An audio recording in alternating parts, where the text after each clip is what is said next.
Hey, sweethearts, it's Rowan, and, you know, I'm gonna, pause, what's it called? Daily Show. Oh, gosh. Something is up with my Roku app, and for Comedy Central, and it was not showing me all of this week's episodes of The Daily Show, so, you know what, will this help touch on a little bit? Not a whole lot. Yeah, I'm sorry, I just don't feel like moving around. This is my spot where I,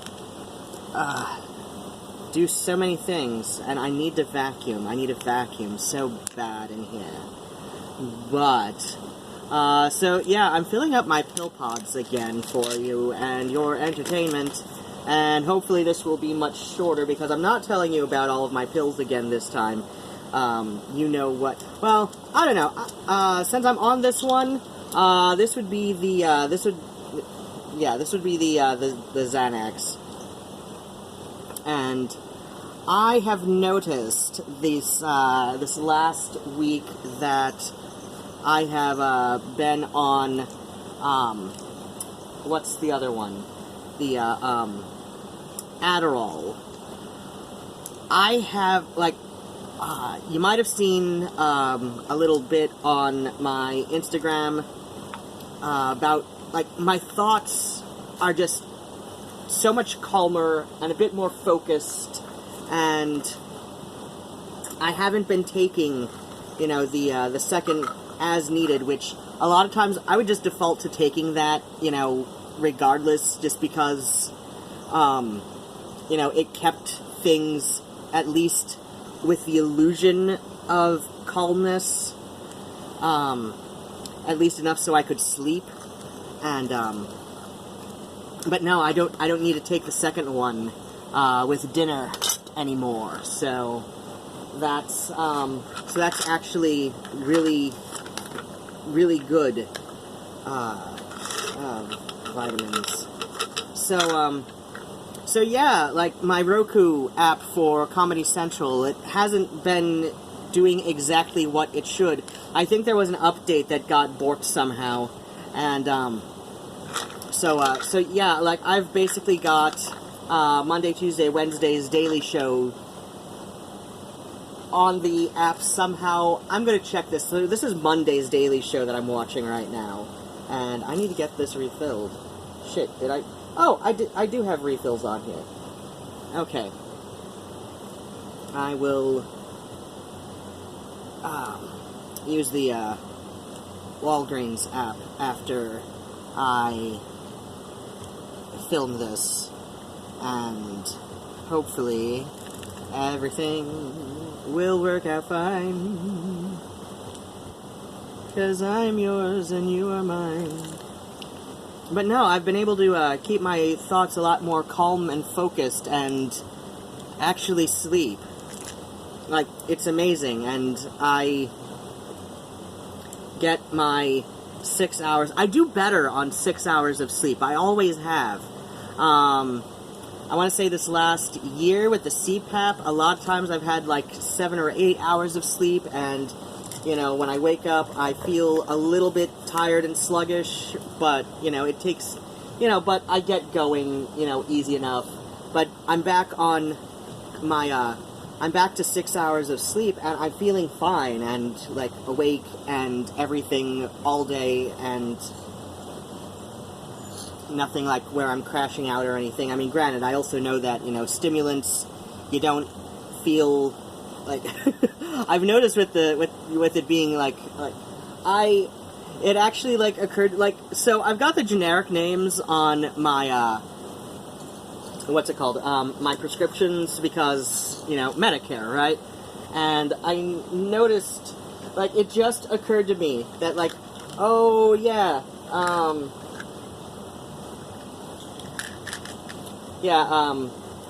D-amphetamine, so, a dexamphetamine, and, I was just oh, yeah, that is what it is, isn't it? So I've really noticed that I've got, bare minimum appetite, which is not good for me because I've always had issues with anemia and hypoglycemia. Well, hypoglycemia has always been like kind of borderline. Some days it's, you know, it's actually pretty easy to stay normal on that, you know, just like with, just like diet regulation. In fact, one of my exes is type 2 diabetic, and he was doing a blood sugar check on him, and I was just curious because, you know, it had been forever since I had to do anything about mine, because, you know,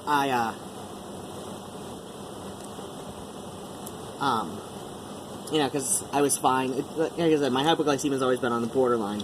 And he says, "Are you sure? Because you just ate." So, you know, like 5-10 minutes ago. So it's probably going to be, you know, like a little on the high side. It's not going to be representative. You know, you really should get it done. You know, you really should check before you eat. And I said, "No, I'm just curious. So, like, he checked. Granted, this was about, like, 9 years ago. So he checked, you know, with the little, like, pinprick on the finger and you put it in the little jobby that you carry around, and it's about the size of a tuner. An electronic tuner. Which is probably only going to make sense to musicians, but... so he checked it, and it was, like, exactly, like, 101. He's like, "You are dead normal after, like, right after eating." I don't know what that says about your hypoglycemia, but, you know, most people's would spike a little bit, you know, at least a little bit. And I'm like, oh, okay. So I hope... But no, like, the last time I had, you know, various, like, you know, blood panels at my doctor, hypoglycemia has been fine. The anemia, oh god, especially, like, last year, even before Isaac officially moved in, and, long story short, he and I are no more, like, not even just non-cohabitative, just, like, I've got quite a story about him. If you're not watching on Instagram, you probably, you know, I've said a little bit more about it on there, but he's a mess and a half. Let's put it that way. But what else was I saying?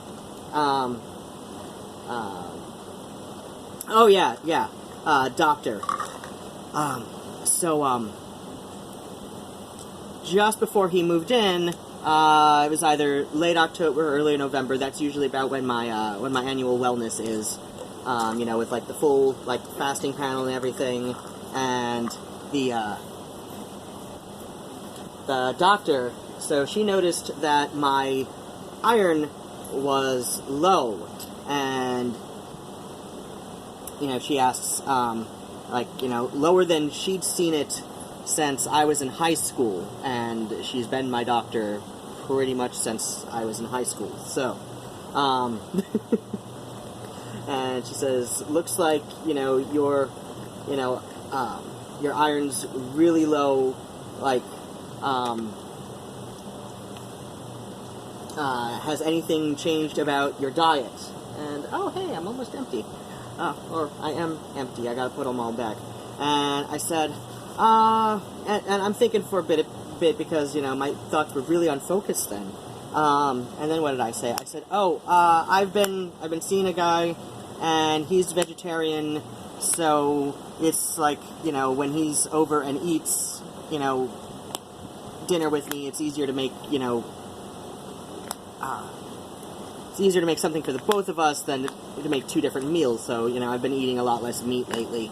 And she says, and she's a vegetarian herself, and I think one of her kids has gone vegan, but she says, "Look, in your case, you know, the iron supplements aren't good for you, so, like, not only do they constipate you just on their own, but you were on Vicodin for so long, so, you know, you don't have the best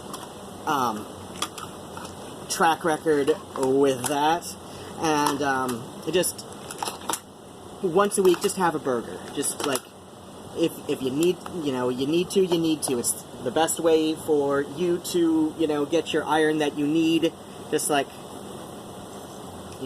burger once a week. I'm sure.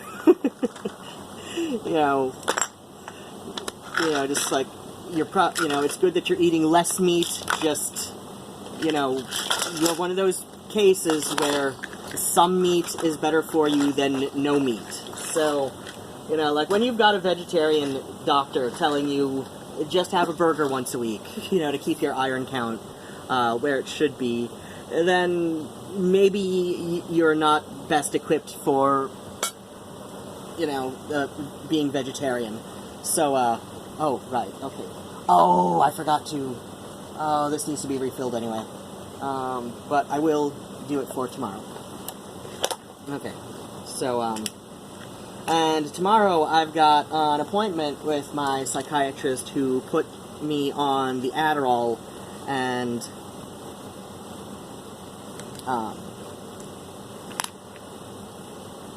so I will report to her that so far so good, especially considering that it's got me on less Xanax, and, dear, yeah, after going on 40 years and thinking I'm just this scatterbrain, nitwit, I mean, yes, I know to take it with a grain of salt because,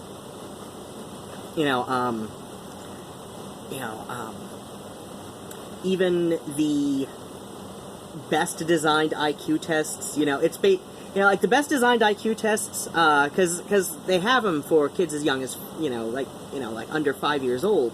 They have them for kids about as young as like 4 or 5 years old.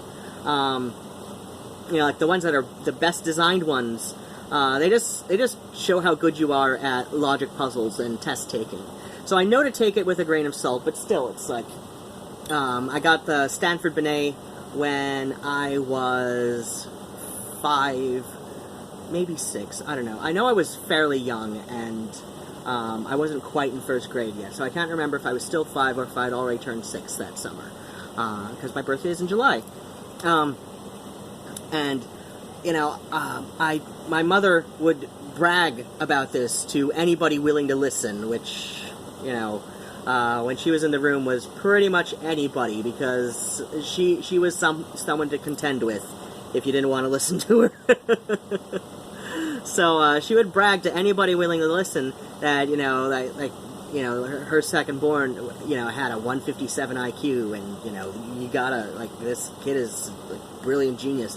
And at the same time, I always felt like this scatterbrain nitwit who, could barely put a sandwich together. And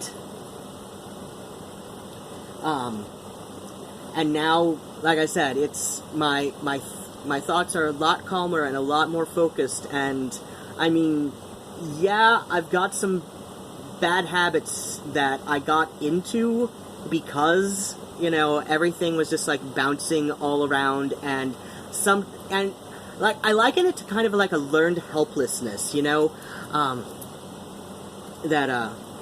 because I couldn't focus on one thing or another, to get anything done, and, that would, like, cause anxieties, so, about getting anything done. So rather than just, get it done, I got into some lazy habits because, like I said, it was just easier to, not ignore the problem, but to avoid it, and that was my avoidance. And so now I'm tasked with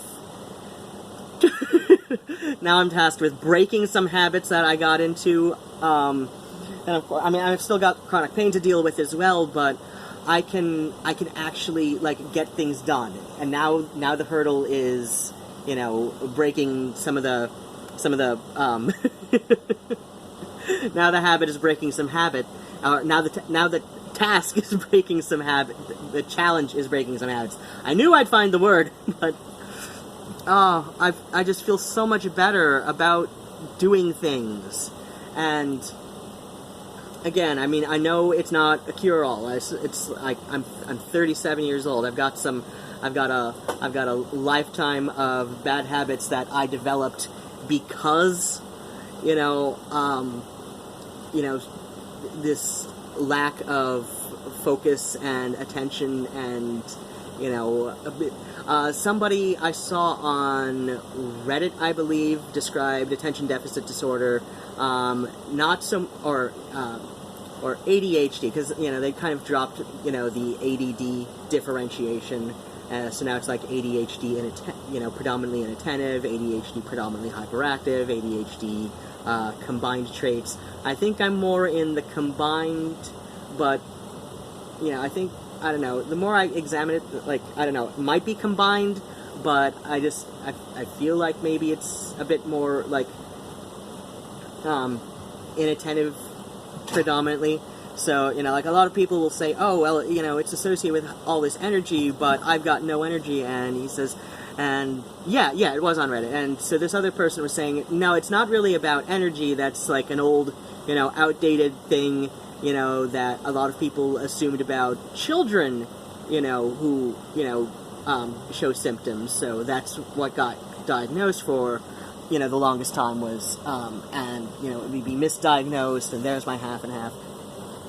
And but more it's a failure of executive function in your brain, like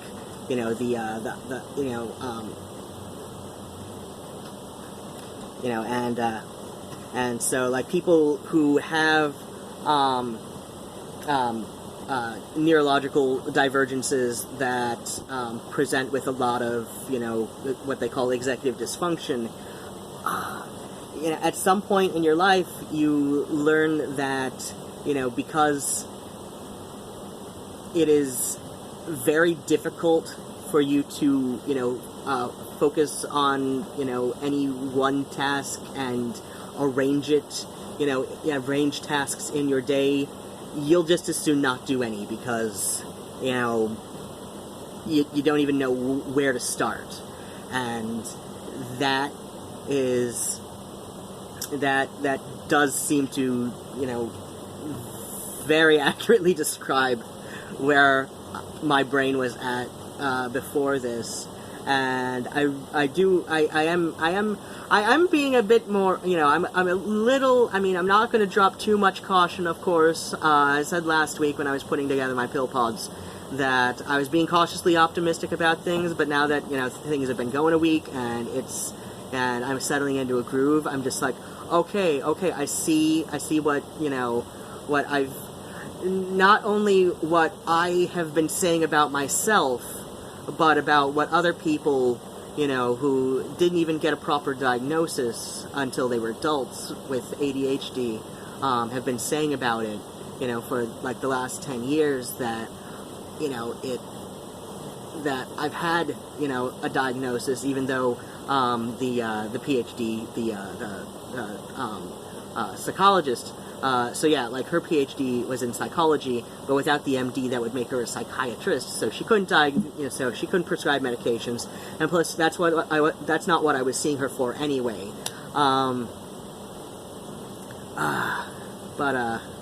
Yeah, I think that's where I'm gonna wrap it up. Just, med update and cats running around up and down the cat tree. Oh, there's Murnau. I love his tail. He's got such a fluffy, squirrely tail. Can we see it? Can we see it? No, there's a rabbit there. Oh, there he is. There he is. Murnau! Murnau! Hey, love. Come here. Oh, it's kitten crazy time. He's about 8 months old, or not 8 months. He's 18 months. Oh God, I've had him a year next month. Yeah, he's about 18 months old, but he's still very kitten-like. Yeah, most cats aren't fully grown until they're about 18 months old. A lot of people are like, oh, he's gonna get big, look at his paws, and he was he was neutered before he was 6 months old. I think he was, it's under some things. I know where it's at, but I'm not going to go get it now because I'm not wearing my sleep shorts. But yeah, his vet record, last I looked, he was neutered when he was about 2, maybe 3 months old, so that might have stunted his growth. It could take another 6 months for the rest of his body to fill out with his paws, but he's a little guy. He's a little guy. Like, even, like, I had a cat, and I adopted her at 18 months old. This was years and years and years ago. Oh God. Let's see. Yeah, when I moved in with Scott, that was in 2001, and we adopted her the following March, so this had been 2002, so about 16 years ago, I adopted Vermin. That was not the name that the rescue group gave her. That was the name that she just kind of acquired living with 2 weirdos. But yeah, when I adopted Vermin, she was about 18 months old, and she didn't really finish filling out, like, physically until she was about 2 years old, but, you know, she was still a little bit bigger than Murnau is now when we first adopted her, so I don't think he's going to get that much bigger. I think he was just neutered too young. Plus, Vermin had also had a litter of kittens before she ended up with the rescue group, and who neutered her. Like, she was, like, freshly neutered, when we adopted her. Like, she still had, like, you know, the little shaved part on her belly and all that, so.